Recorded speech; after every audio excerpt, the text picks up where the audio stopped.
मान्यवर, अब मेरा विनम्र अनुरोध माननीय प्रधानमंत्री श्री नरेंद्र मोदी जी से कि आप विशिष्ट जनों की सभा को संबोधित करें एवं हम सभी का मार्गदर्शन करें।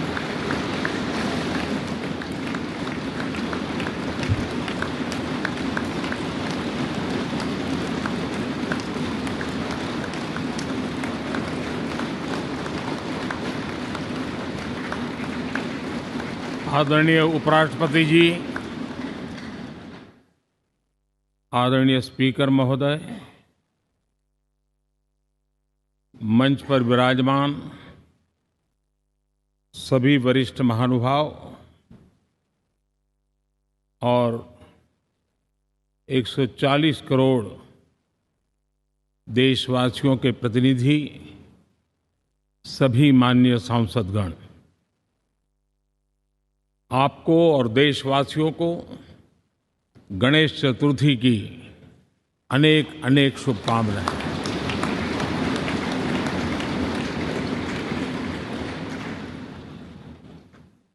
आज नए संसद भवन में हम सब मिलकर के नए भविष्य का श्री गणेश करने जा रहे हैं।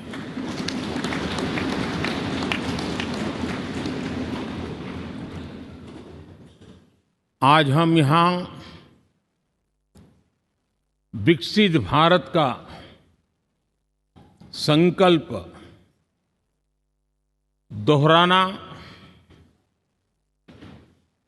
फिर एक बार संकल्पबद्ध होना और उसको परिपूर्ण करने के लिए जी जान से जुटने के इरादे से नए भवन की तरफ प्रस्थान कर रहे हैं।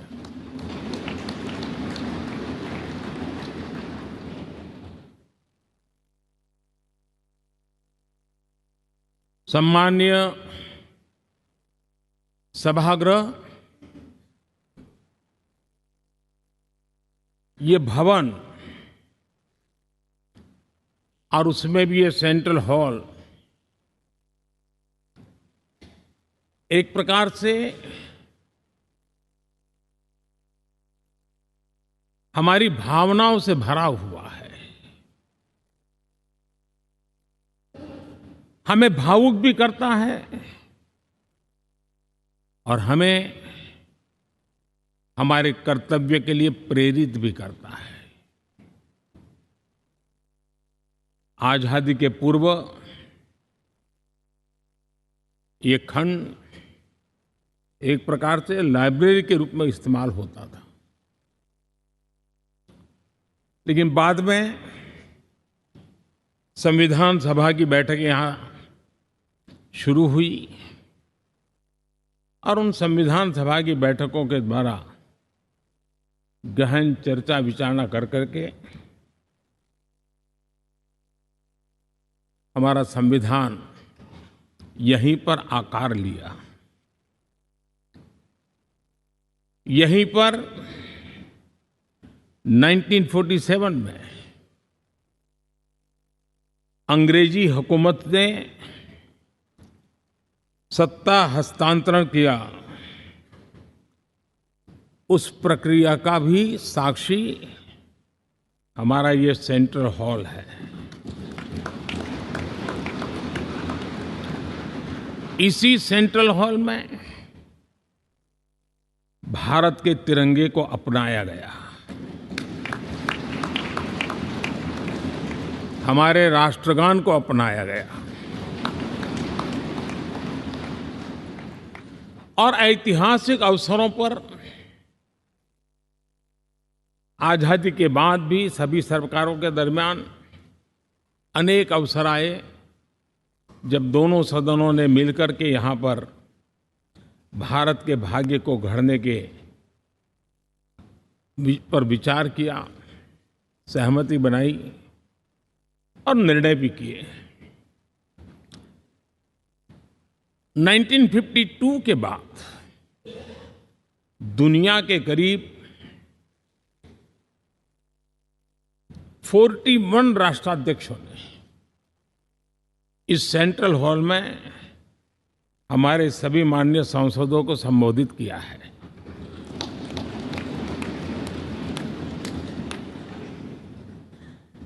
हमारे राष्ट्रपति महोदयों के द्वारा 86 बार यहां संबोधन किया गया है।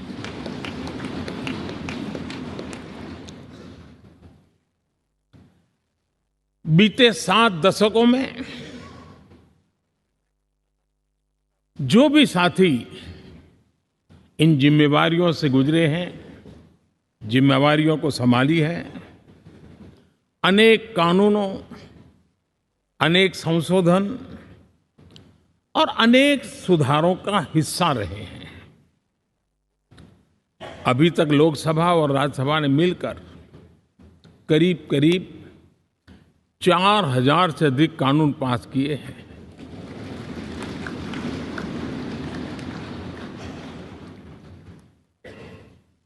और कभी जरूरत पड़ी तो ज्वाइंट सेशन के माध्यम से भी कानून पारित करने की दिशा में रणनीति बनानी पड़ी और उसके तहत भी दहेज रोकथाम कानून हो, बैंकिंग सर्विस कमीशन बिल हो, आतंक से लड़ने के लिए कानून हो, ये संयुक्त सत्र में पास किए गए हैं, इसी गृह में पास किए गए। इसी संसद में मुस्लिम बहन बेटियों को न्याय की जो प्रतीक्षा थी, शाहबानो केस के कारण कुछ गाड़ी उल्टी पार्टी पर चढ़ गई थी। इसी सदन ने हमारी उस गलतियों को ठीक किया और 3 तलाक विरुद्ध कानून हम सब ने मिलकर के पारित किया। संसद ने बीते वर्षों में ट्रांसजेंडर को न्याय देने वाले कानूनों का भी निर्माण किया। इसके माध्यम से हम ट्रांसजेंडर के प्रति सद्भाव और सम्मान के भाव के साथ उनको नौकरी, शिक्षा, स्वास्थ्य, बाकी जो सुविधाएं हैं, एक गरिमा के साथ प्राप्त कर सके, इसकी दिशा में हम आगे बढ़े। हम सभी ने मिलकर हमारे दिव्यांग जनों के लिए भी उनकी जरूरतों को देखते हुए, उनके एस्पिरेशंस को देखते हुए ऐसे कानूनों का निर्माण किया जो उनके लिए उज्जवल भविष्य की गारंटी बन रहे हैं। आर्टिकल 370 हटाने से लेकर वो विषय ऐसा रहा जो शायद ही कोई दशक ऐसा होगा कि चर्चा न हुई हो, चिंता न हुई हो और मांग न हुई हो। आक्रोश भी व्यक्त हुआ, सभागृह में भी हुआ, सभागृह के बाहर भी हुआ। लेकिन हम सबका सौभाग्य है कि हमें सदन में आर्टिकल 370 से मुक्ति पाने का, अलगाववाद, आतंकवाद के खिलाफ लड़ाई लड़ने का एक बड़ा महत्वपूर्ण कदम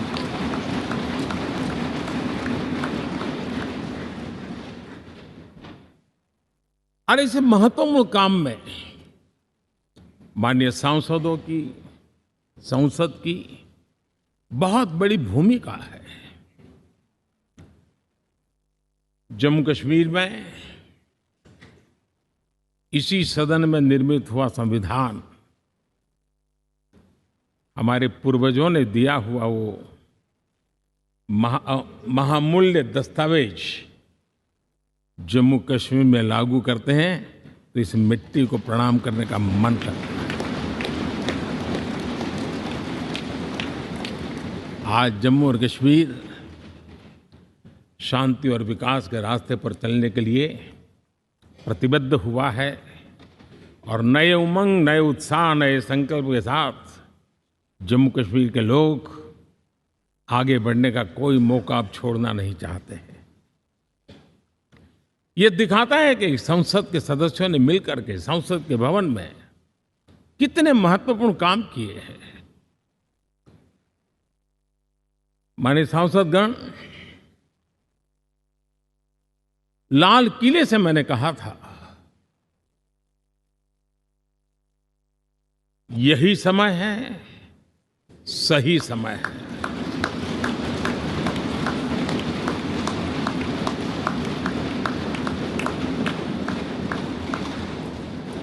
एक के बाद एक घटनाओं की तरफ हम नजर करेंगे। हर घटना इस बात का गवाह दे रही है कि आज भारत एक नई चेतना के साथ पुनर्जागृत हो चुका है।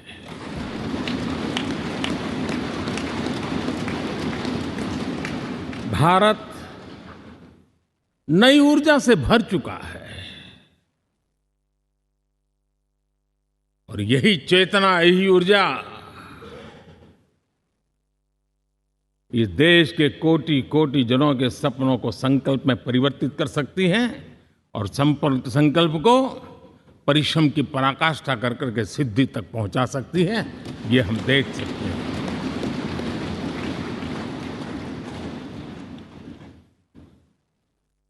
और मेरा विश्वास है, देश जिस दिशा में चल पड़ा है, इच्छित परिणाम अवश्य प्राप्त होंगे।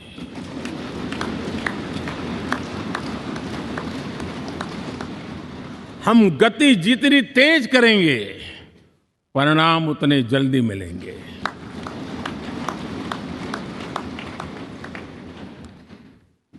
आज भारत 5वीं अर्थव्यवस्था पर पहुंचा है, लेकिन पहले 3 में पहुंचने के संकल्प के साथ बढ़ रहा है।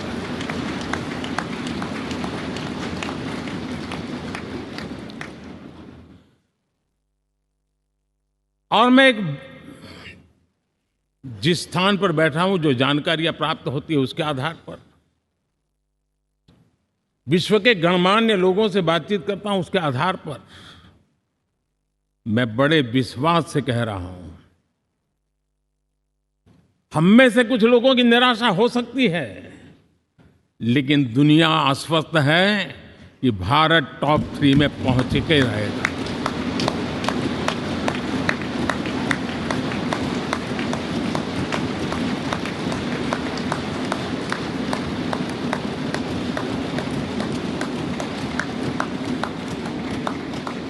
भारत का बैंकिंग सेक्टर आज अपनी मजबूती के कारण से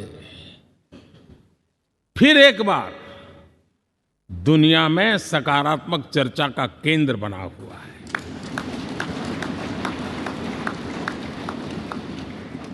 भारत का गवर्नेंस का मॉडल, यूपीआई, डिजिटल स्टैक, मैं इस G20 में भी देख रहा था, मैंने बाली में भी देखा। टेक्नोलॉजी की दुनिया को लेकर के भारत का नौजवान जिस प्रकार से आगे बढ़ रहा है, पूरे विश्व के लिए कौतुक भी है, आकर्षण भी है और स्वीकृति भी है।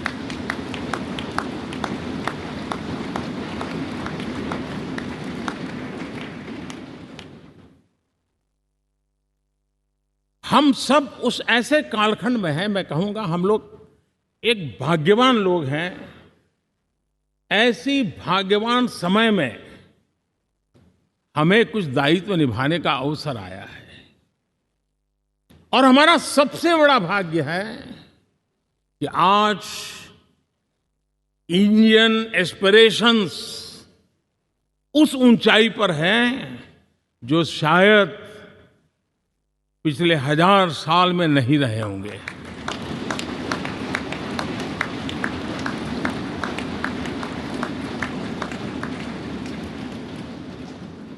गुलामी के जंजीरों ने उसके एस्पिरेशंस को दबोच के रखा था।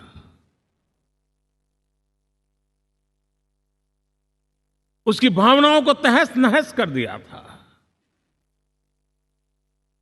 आजाद भारत में अपने सपने संजो रहा था, चुनौतियों से जूझ रहा था,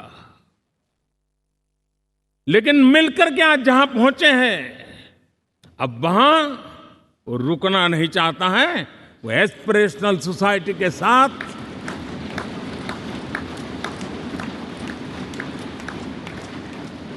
नए लक्ष्य गढ़ना चाहता है।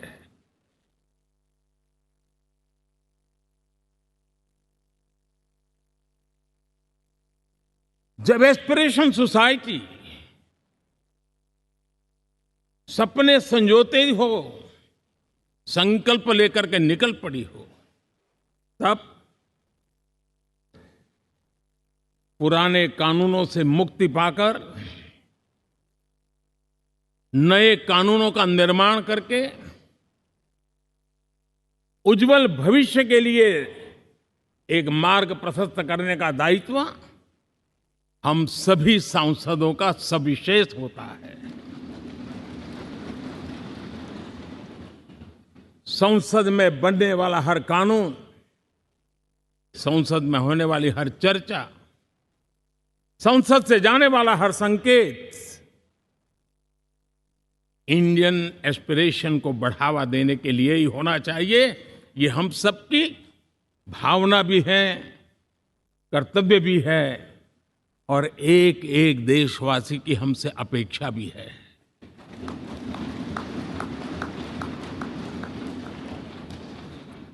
हम जो भी रिफॉर्म करें, उसके मूल में इंडियन एस्पिरेशन सबसे सर्वोच्च पद पर होना चाहिए, प्राथमिकता पर होना चाहिए।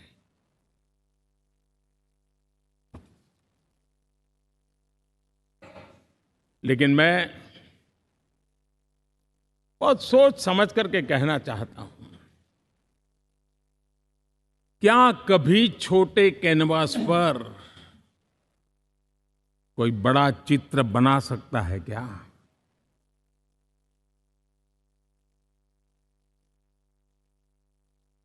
जैसे छोटे कैनवास पर बड़ा चित्र नहीं बन सकता, वैसे हम भी अगर हमारे सोचने के कैनवास को बड़ा नहीं कर सकते, तो भव्य भारत का चित्र भी हम नहीं अंकित कर सकते।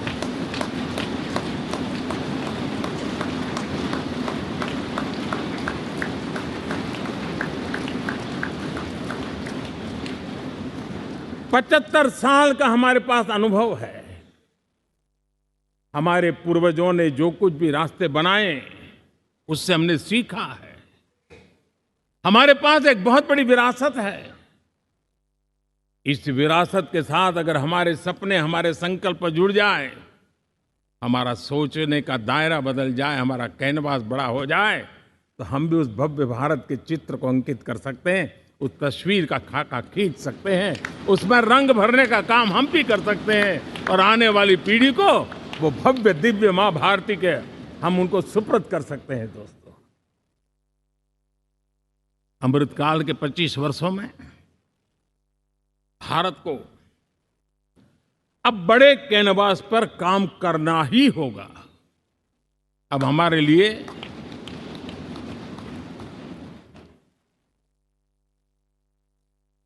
छोटी छोटी चीजों में उलझना, वो वक्त चला गया है।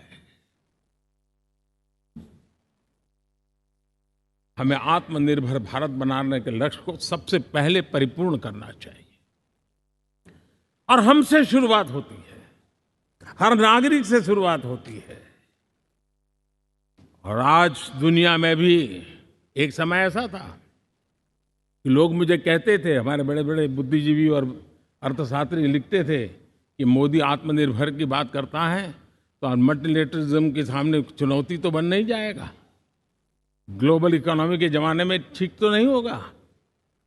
लेकिन 5 साल के भीतर भीतर देखा, दुनिया भारत के आत्मनिर्भर मॉडल की चर्चा करने लग गई है।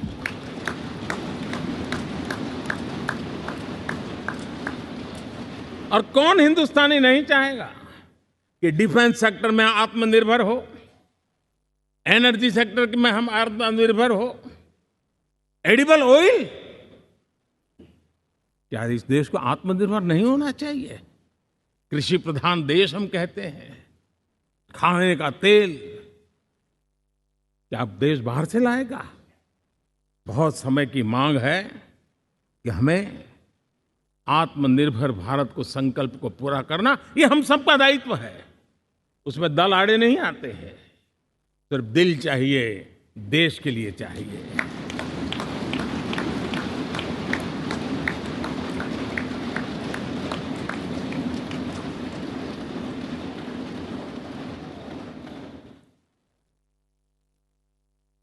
हमें अब मैन्युफैक्चरिंग सेक्टर में दुनिया में सर्वश्रेष्ठ बनने की दिशा में ही कदम रखने होंगे। और मैंने एक बार लाल किले से कहा था, जीरो डिफेक्ट जीरो इफेक्ट। हमारे प्रोडक्ट में कोई डिफेक्ट ना हो, हमारी प्रक्रिया में पर्यावरण पर कोई इफेक्ट ना हो, ऐसा जीरो डिफेक्ट जीरो इफेक्ट वाला हमें दुनिया के सामने मैन्युफैक्चरिंग क्षेत्र में जाना हो। हमारे डिजाइनर,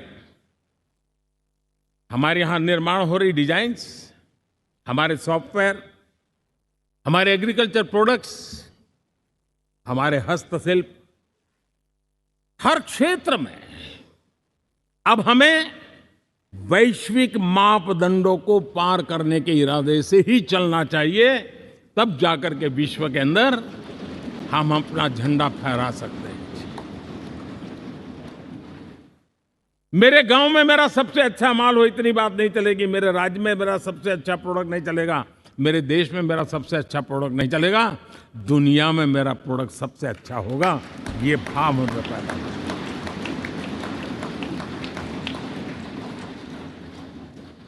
हमारी यूनिवर्सिटीज दुनिया के अंदर टॉप रैंकिंग में आए, अब इसमें हमें पीछे नहीं रहना है। हमारे शिक्षा जगत को नई नेशनल एजुकेशन पॉलिसी मिली है, एक खुलापन है, सर्वस्वीकृत बनी है। उसके सहारे अब हमें चल पड़ना है। और दुनिया के टॉप मोस्ट यूनिवर्सिटीज में अभी जब G20 में विश्व के मेहमान आए तो मैंने नालंदा की एक तस्वीर रखी थी वहाँ। और जब मैं दुनिया को कहता था 1500 साल पहले मेरे देश में दुनिया की उत्तम से उत्तम यूनिवर्सिटी हुआ करती थी, तो उन सुनते ही रह जाते थे। लेकिन हमें उसे प्रेरणा लेनी है, पर प्राप्त तो अभी करके रहना है। ये हमारा संकल्प होना चाहिए। आज हमारे देश का नौजवान खेल जगत के अंदर दुनिया में हमारी पहचान बना रहा है। टियर 2, टियर 3 सिटी से, गांव, गरीब परिवारों से, गांव से देश के नौजवान, देश की बेटे बेटियां आज खेलकूद के जगत जीवन में हमारा नाम रोशन कर रही है। लेकिन देश चाहता है और देश का संकल्प होना चाहिए कि अब खेलकूद के हर पोडियम पे हमारा तिरंगा भी लहराता होगा।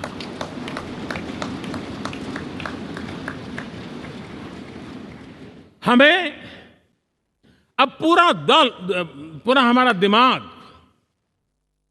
क्वालिटी पर फोकस करना ही होगा, ताकि हम विश्व की आशा अपेक्षाओं के अनुकूल और भारत के सामान्य मानव के जीवन में भी क्वालिटी ऑफ लाइफ के प्रति जो एस्पिरेशन बढ़ा है, उसको हम एड्रेस कर पाए। और जैसे मैंने कहा कि हम भाग्यवान हैं कि हम उस समय काम कर रहे हैं जब समाज अपने आप एक एस्पिरेशनल सोसाइटी है। हमारा और भी एक भाग्य है कि हम उस समय हैं जब हिंदुस्तान युवा देश है। हम दुनिया में सबसे ज्यादा जन आबादी वाला तो देश बने ही हैं, लेकिन सबसे बड़ी आबादी, उसमें भी सबसे युवा, ये पहली बार हुआ है।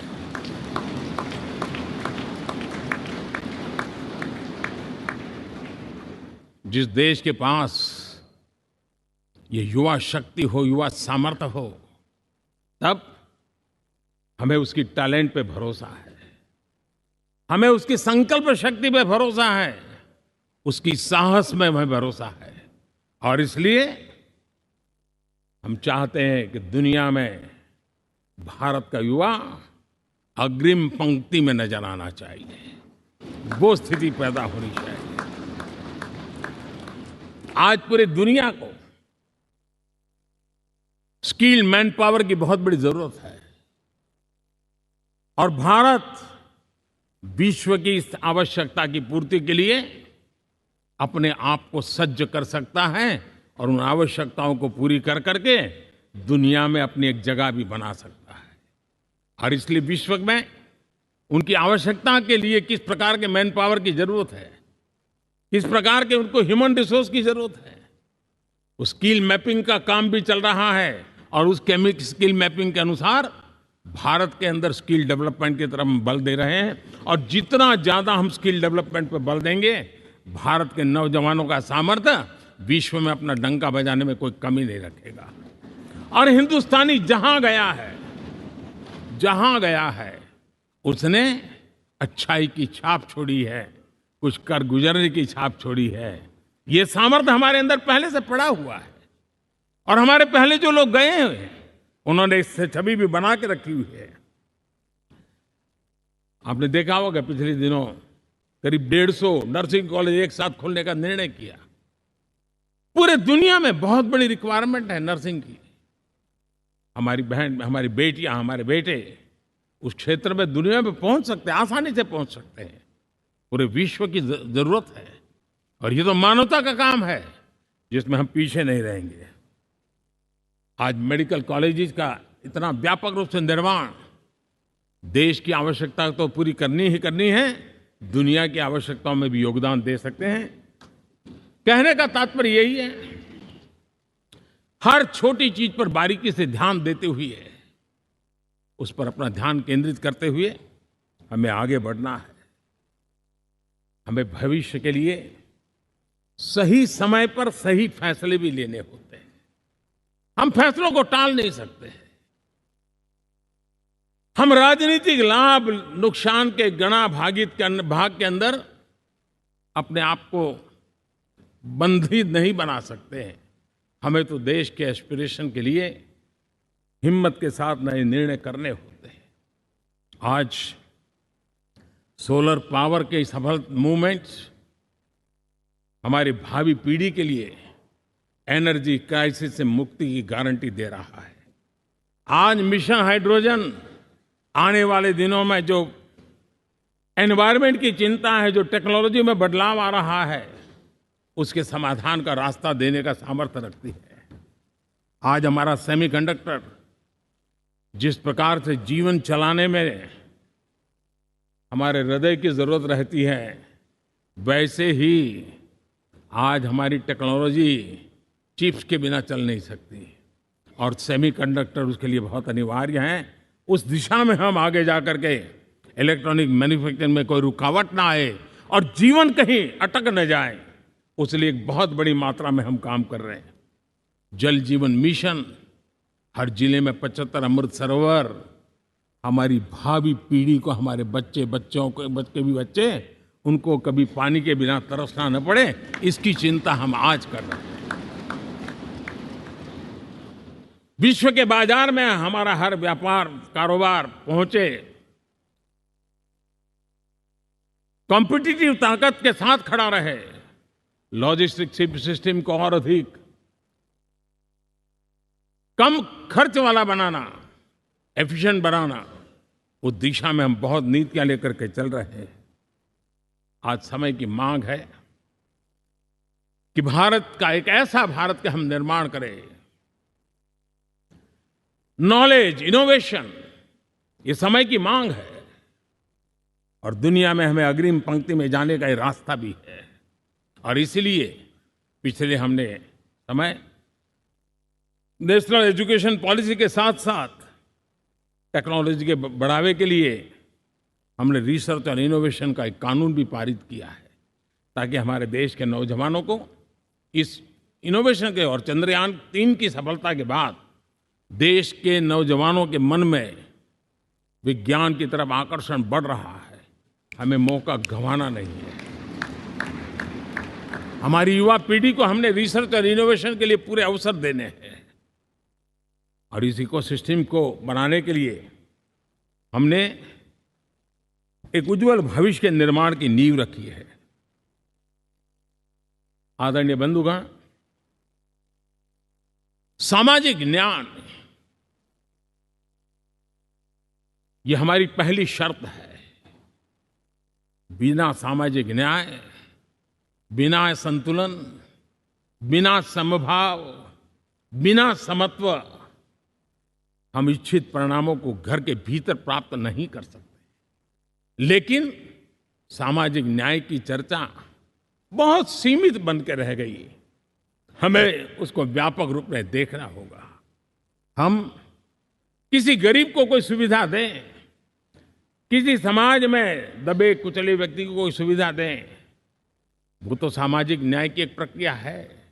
लेकिन उसके घर तक पक्की सड़क बन जाए ना, वो भी सामाजिक न्याय के लिए उसको मजबूती देती है। उसके घर के नजदीक में बच्चों के लिए अगर स्कूल खुल जाए तो वो भी उसको सामाजिक न्याय की मजबूती देती है। उसको बिना खर्च अगर आरोग्य में समय की जरूरत पड़े वो मिले, तब जाकर के सामाजिक न्याय की मजबूती मिलती है। और इसलिए जिस प्रकार से समाज व्यवस्था में सामाजिक न्याय जरूरत है, वैसा ही राष्ट्र व्यवस्था में सामाजिक न्याय की आवश्यकता है। अब देश का कोई हिस्सा पीछे रह जाए, अविकसित रह जाए, ये भी सामाजिक न्याय के खिलाफ है। दुर्भाग्य से देश का पूर्वी इलाका, भारत का पूर्वी भाग जो समृद्धि से भरा हुआ है, लेकिन वहां के नौजवानों को रोजगार के लिए दूसरे इलाके में जाना पड़ रहा है। ये स्थिति हमें बदलनी है। हमारे देश के उस पूर्वी भाग को, इलाका को समृद्ध बना करके सामाजिक न्याय की मजबूती भी हमने देनी है।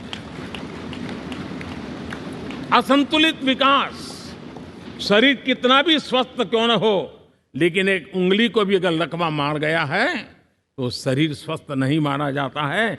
भारत कितना ही समृद्ध हो, लेकिन कोई अंग उसका दुर्बल रह जाए तो भारत समृद्धि में पीछे है, मानना पड़ेगा। और इसलिए हम सर्वांगीण विकास के पक्ष में, सामाजिक न्याय की उस ऊंचाई को प्राप्त करने के पक्ष में, दिशा में हमें आगे बढ़ना है। चाहे पूर्वी भारत हो, चाहे नॉर्थ ईस्ट हो, हमें उन चीजों को प्राप्त करना। और उसी लिए जो रणनीति कितनी सफल हुई है, 100 एस्पिरेशनल डिस्ट्रिक्ट पर विशेष काम किया, नौजवान अफसरों को लगाया गया, एक स्ट्रेटेजी बनाई गई। आज दुनिया उस मॉडल की चर्चा कर रही है और आज 100 डिस्ट्रिक्ट देश के कोने कोने में जो पीछे माने जाते थे, उसको बोझ मान लिया गया था। आज स्थिति ये बनी है कि वो 100 डिस्ट्रिक्ट अपने अपने राज्य में लीड कर रहे हैं, राज्य की एवरेज से भी ऊपर जा रहे हैं। और इस सफलता को देख करके, सामाजिक न्याय की इस भावना को मजबूत करते हुए 100 डिस्ट्रिक्ट में से आगे बढ़ करके अब जमीनी स्तर पर ले जाने के लिए 500 ब्लॉक तक उनको एस्पिरेशनल डिस्ट्रिक्ट ब्लॉक के नाते आइडेंटिफाई करके उसको मजबूती करने देने का काम चल रहा है। और मुझे विश्वास है ये एस्पिरेशनल ब्लॉक्स हैं, वो एक विकास का नया मॉडल बनने वाले हैं। वो एक प्रकार से देश के विकास के एक नए ऊर्जा केंद्र बनने की संभावना रखते हैं और उस दिशा में भी हम आगे बढ़ रहे हैं। माननीय सांसदगण, आज विश्व की नजर भारत पर है। शीत युद्ध के समय हमारी पहचान कूटनिरपेक्ष देश के रूप में रही। उस समय की जो जरूरत थी, उसके जो लाभ होने थे, उस समय से हम गुजरे हैं। लेकिन अब भारत का स्थान कुछ और बना है और इसलिए उस समय कूटनिरपेक्ष की अवस्था आवश्यक होगी। आज हम उस नीति को लेकर के चल रहे हैं, जिस नीति को अगर हमें पहचानना है तो विश्व मित्र के रूप में हम आगे बढ़ रहे हैं। हम दुनिया से मित्रता कर रहे हैं, दुनिया हमारे में मित्र खोज रही है। ये शायद विश्व में एक भारत ने, और दूरी नहीं, हो सके उतनी निकटता, उस रास्ते पर चल करके भी हम अपने विश्व मित्र के रूप में भाव आज सफलतापूर्वक आगे बढ़ा रहे हैं और मुझे लगता है कि इसका लाभ आज भारत को हो रहा है। भारत आज दुनिया के लिए एक स्टेबल सप्लाई चेन के रूप में उभर रहा है और आज विश्व की ये जरूरत है और उस आवश्यकता की पूर्ति करने का काम G20 में भारत ग्लोबल साउथ के आवाज बनकर के उभरा है। ये बीज G20 समिट में जो बीज बोया गया है, मेरे देशवासी आने वाले समय देखेंगे कि वो ऐसा वटवृक्ष बनने वाला है, ऐसा वटवृक्ष बनने वाला है, विश्वास का ऐसा वटवृक्ष बनने वाला है जिसकी साया में आने वाली पीढ़ियां सदियों तक एक गर्व के साथ अपना सीना तान करके खड़ी रहेगी, ये मुझे विश्वास है।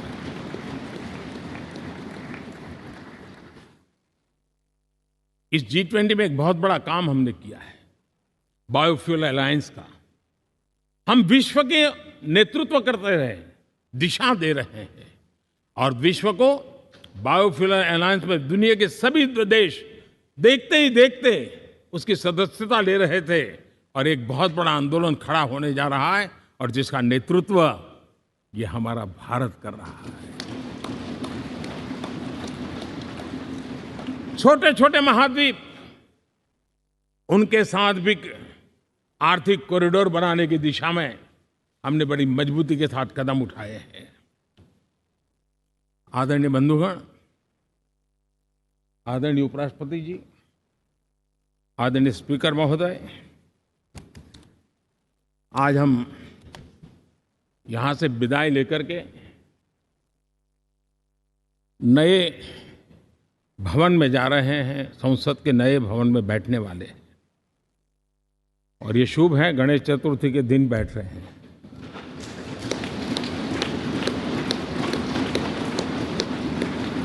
लेकिन मैं एक आप दोनों महानुभावों को एक प्रार्थना कर रहा हूं, एक विचार आपके सामने रख रहा हूं। मैं आशा करता हूं कि आप दोनों मिलकर के उस विचार पर जहां भी जरूरत पड़े मंथन करके कुछ निर्णय अवश्य कीजिए। और मेरी प्रार्थना है, मेरा सुझाव है कि अब हम जब नए सदन में जा रहे हैं तब इसकी गरिमा कभी भी कम नहीं होनी चाहिए।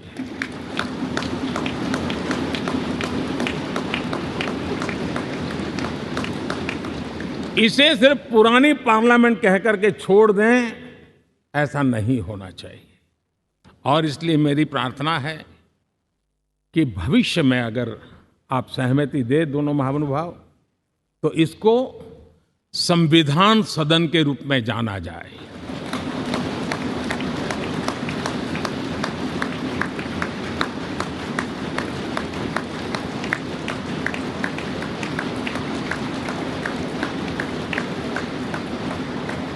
ताकि ये हमेशा हमारे के लिए हमारी जीवन प्रेरणा बनी रहेगी। और जब संविधान सदन कहेंगे तब उन महापुरुषों का याद भी उसके साथ जुड़ जाएगी जो कभी संविधान सभा में यहाँ बैठा करते थे, गणमान्य महापुरुष बैठा करते थे। और इसलिए भावी पीढ़ी को ये तोहफा भी देने का अवसर हमें जाने नहीं देना चाहिए। मैं फिर एक बार इस पवित्र भूमि को प्रणाम करता हूँ।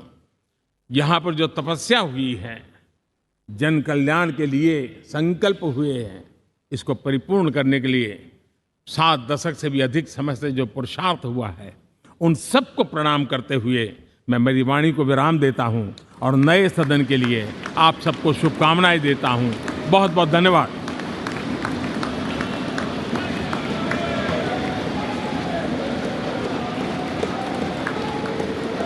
बहुत बहुत धन्यवाद मान्यवर। अब